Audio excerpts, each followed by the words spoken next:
High cholesterol may not mean heart disease in your future after all. A new study published in the Expert Review of Pharmacology finds no link between so-called bad cholesterol and atherosclerosis, or the benefits of the cholesterol-fighting drugs called statins. Joining us now, Dr. Mikhail Varshavski. Dr. Mike, what do you make of this study? It's a very weak study. It's a horrible analysis, and this type of misinformation is dangerous to patients. Patients themselves don't know the way that these people did an analysis of the research that already exists. There's a couple of things we need to know about. Let's start with the statin, the medication that lowers the cholesterol. When we're talking about preventing heart attacks, there's two ways that can happen. One, primary prevention, someone that's never had a stroke or heart attack in the past, or secondary prevention, someone who's already had some sort of cardiovascular disease like a stroke or heart attack. In those who have secondary disease, who are trying to prevent a second heart attack, statins, without a doubt, needs to be taken. Patients should not stop that. In primary prevention, the benefits from statins comes from people who are high risk. That needs to be evaluated by a doctor and is different patient to patient. Is this the only way to lower cholesterol? Absolutely not. Diet and exercise are the first and foremost thing that should be discussed with patients, and it usually is. Doctors do a really good job in doing this.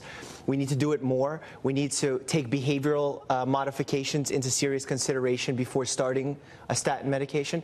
But to say that they are completely and utterly useless is wrong. Again, it's dangerous, and it's not the right move. This is the kind of clickbait that is dangerous. Yes. I've been a victim of political clickbait where you say 8 things and they pick one that's outrageous and people spew hate at you. This is the kind of medical clickbait that gets a lot of eyeballs, but is dangerous. So now, yesterday was National Cheeseburger Day, and I did my part to, but what is the #1 thing you see for people that they need to do in terms of their diet in order to make sure they avoid the problem? What we have found is, surprisingly, because for so long we used to go by the lipid theory, the fat theory, that if we eat a high-fat diet, that's what's going to be dangerous to us. What we're finding more and more research on is that high-carbohydrate diets, high-refined sugar diets, white rice, white breads, that's what's causing us the problem. Gosh, I hate hearing this. I know. And the danger really comes from a combination. Okay. Well, no, but the cheeseburger, why it's dangerous, is the combination of you have the bun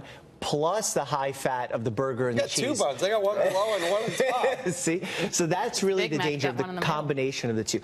Think about this. This is really cool. In nature, do we know the only food that exists naturally that is both high fat and high carb? Can anybody guess that? And high carb and high fat? Yeah. No. One food. No. Mushrooms. No. Breast milk. And so far, all we try to do is replicate human breast milk by creating cheesecake, by creating cookies, all these high-fat, high-sugar foods, because they taste good intrinsically to our minds. Pretty cool. That is very cool. I've never thought of it like that. Now You've left us all speechless. We're all sitting here I've like... never thought about that. I want to get your reaction to this, because this is, again, I'm a victim of this clickbait. Another new study from a Canadian Medical Association links the use of everyday household cleaners and disinfectants with childhood obesity. Again, I find it curious that individuals, or even some in the medical field, try to blame obesity on things other than just eating and diet. Sure. So the microbiome, which is the entire ecology of your gut that contains the fungi, the bacteria, the viruses, does play an important role in your health. Do we know everything there is to know about it? Absolutely not. It's preliminary stages of research. What this study did was it found a correlation between those who use a high amount of household cleaners and those children who are obese. Does that mean this is a cause and effect relationship? Absolutely not. Is this a starting point to do some further research? Perhaps. It's biologically plausible, but to me, I'm not so excited about this, and I'm not going to start making any changes. What are you eating for lunch?